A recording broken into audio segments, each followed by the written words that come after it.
आवा साड़ी। म्यूजिक बाई रिकेश भाई।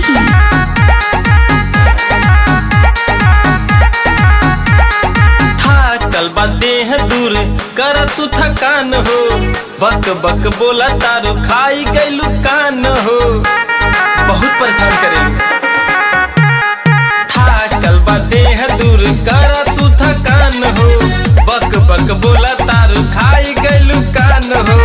मूड खराब जनी कर हमर प्यारी, ए हो कहेलू जा तू बजारी, एगो ले आवा साड़ी।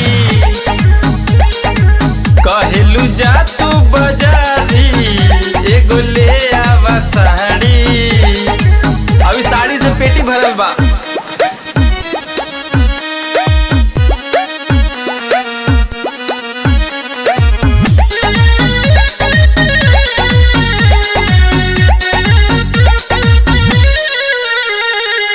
थाकल जब आई नहीं पूछतारू,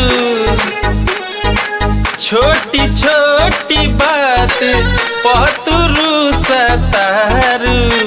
ये रानी जी लाही दा तू जाई के गिलसिया के पानी, सुनी फरमाइश रोज बढ़े परेशानी। कहेलू लेके तू जाली गाड़ी, कहेलू जा तू बजारी, राजा ले आवा साड़ी।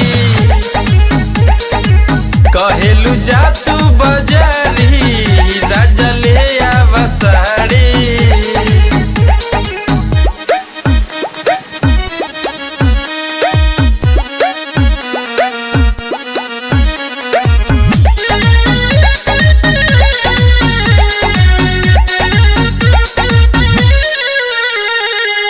कहेलू ले आवा राजा कनवा के बाली, रोज तो हर बढ़े फरमाइश खाली।